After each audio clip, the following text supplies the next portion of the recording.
중고등부 친구들 안녕!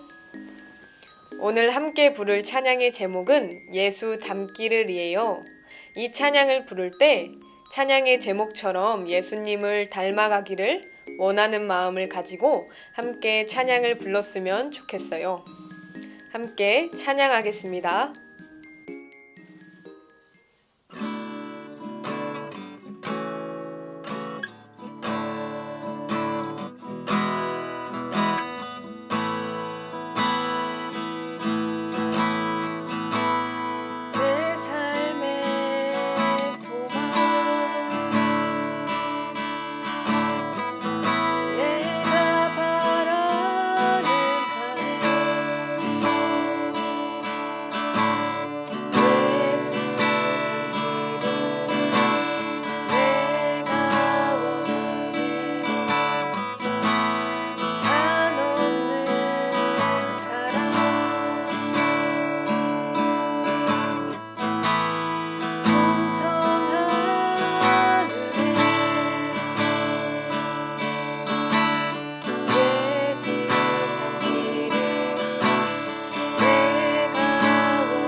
다 함께 기도드리시겠습니다.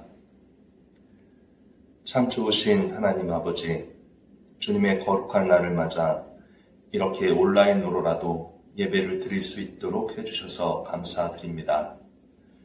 2021년 새해를 맞은 지 한 달이 지났는데도 저희들은 여전히 지난해와 크게 달라지지 않은 코로나의 공포 속에 지내고 있습니다. 교회와 학교에 갈 수 없고 마음 놓고 친구들을 만나지도 못합니다. 곧 설날이 다가오는데도 가족들끼리 만나는 것조차도 제한을 받고 있습니다. 긍휼하시는 주님, 저희들을 불쌍히 여기어 주시옵소서.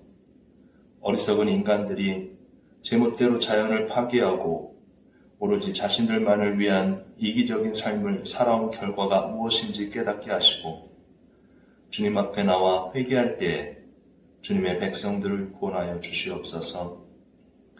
교회가 세상의 빛과 소금이 되어야 하는데 세상이 교회를 비난하는 참담한 상황을 보며 온전히 진정한 주님의 자녀가 되길 소원합니다. 엄중한 시기에 전능하신 하나님께서 강한 팔을 펼치시사 사랑하는 우리 중고등부 학생들과 선생님들을 주님의 품에 안전하게 품어주시고 낮에는 구름기둥으로 밤에는 불기둥으로 걸음걸음마다 인도해 주실 것을 믿고 감사드립니다. 비록 몸은 떨어져 있지만 우리 중고등부 학생들과 선생님들이 서로를 위한 중보기도 가운데 성령 충만한 공동체가 되길 원합니다. 이제 전도사님을 통해 들려주시는 하나님 말씀을 듣습니다. 저희에게 듣는 귀를 허락하시고 마음으로 말씀을 받아 은혜 가운데 하나님 말씀 깨닫게 하여 주세요.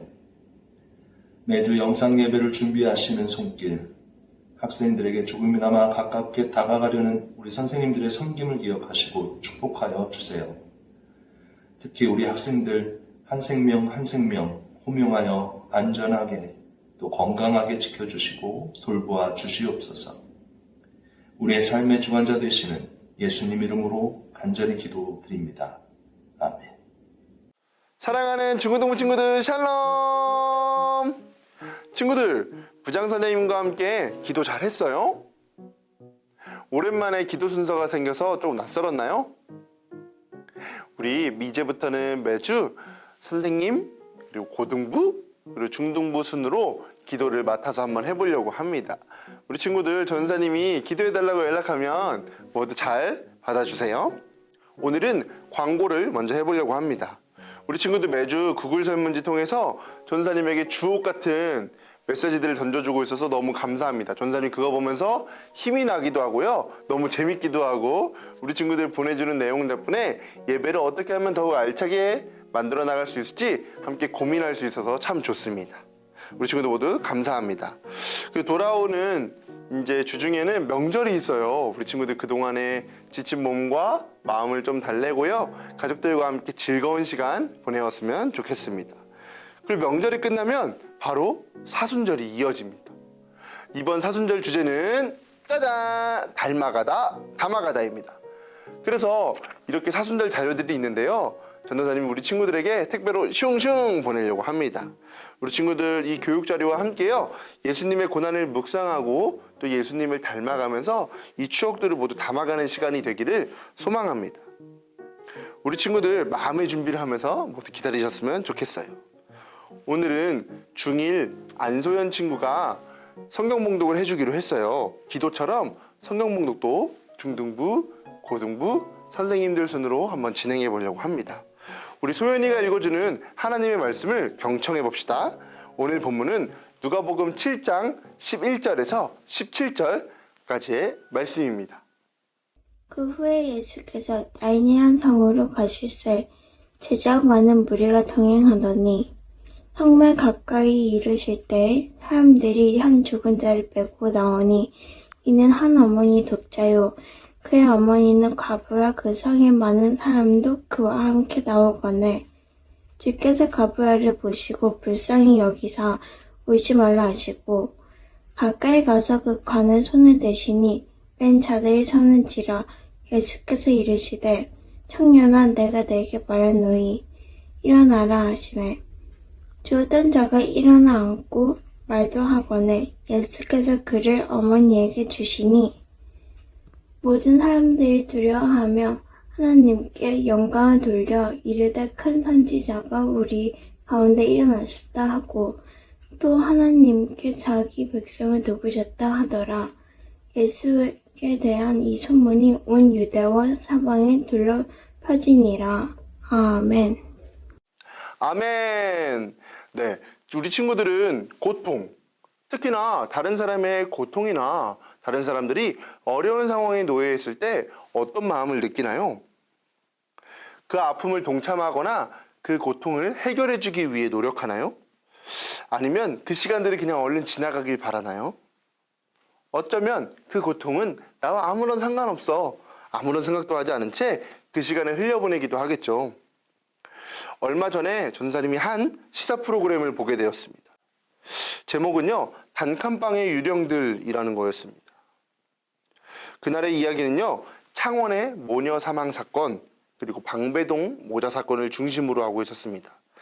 그 중에서요, 방배동 모자 사건은 언론을 통해서도 많이 알려진 바 있는 내용이었습니다.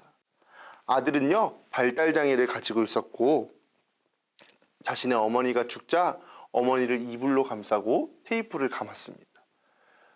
아들은 어머니가 더 아프지 않았으면 하는 마음에서 그랬다고 합니다. 그리고요, 이러한 내용을 적어서 이수역 앞으로 나와 노숙을 하게 되었습니다. 수많은 사람들이 지나다니는 지하철역 주변이었지만 아무도 그에게 관심을 가지진 않았어요. 그것도 반년이라는 시간이 지나도록 말입니다. 그러다가요, 지나가는 한 사회복지사가 이 아들을 발견하게 되었습니다. 처음에는 극도로 예민해하면서요, 복지사의 손길을 거부했습니다. 그렇게 복지사는 무려 한 달 동안이나 이 아들을 찾아갔습니다. 한 달 만에 아들은 자신의 이야기를 하고 또 사회복지사와 대화를 했습니다. 그로 인해 이 내용이 세상에 알려지게 되었죠. 이름 뿌리며 실제는 없다라는 뜻을 가진 유령이라는 말처럼 그들은 우리 사회의 곁에 있었지만 실제하지 않는 이들과도 같았습니다. 아무도 그들에게 관심을 갖지 않았기 때문이에요. 심지어 그들의 죽음조차도 아무도 알지 못했습니다. 그래서 그날의 이야기를 단칸방의 유령들이라는 제목으로 지었는지도 모르겠습니다. 그 이야기를 보고 나니까요, 전사님 마음이 한참 동안이나 먹먹하고 아팠습니다. 목이 메었고 가슴이 답답하기도 했죠. 그렇게 전사님은 깊고도 어두운 밤을 지내다가 잠에 들었습니다. 그런데 다음날 아무 일도 없었던 것처럼 살아갔습니다. 추운 겨울에 떨며 구걸을 하거나 길을 떠도는 이들 옆으로 아무렇지도 않게 지나갔습니다. 그들은 제게 유령이나 마찬가지였던 것이죠. 전사님은 참 오랫동안 부끄러움과 창피함에 갇혀 지냈습니다. 헨리 나우엔이라는 사람은요, 우리 사회를 무관심의 세계라고 불렀습니다. 타인의 고통에 무관심한 세계라는 것이죠. 저의 이 경험을 아주 적절하게 표현한 단어가 아닐까 생각됩니다. 우리 친구들은 어떤가요? 이러한 경험 속에서 저는 예수님이라면 어땠을까? 라는 질문을 가지게 되었고 오늘 본문을 살펴보게 되었습니다. 오늘 본문은요, 고통과 어려움 속에 있는 이들을 바라보는 예수님의 마음, 그리고 예수님의 시선, 예수님의 행동을 느낄 수 있는 본문입니다. 오늘 본문 앞에서는요, 예수님께서 백부장의 종을 고치는 이야기가 증언되고 있습니다. 그리고 예수님께서 나인성이라는 곳을 가십니다. 11절입니다.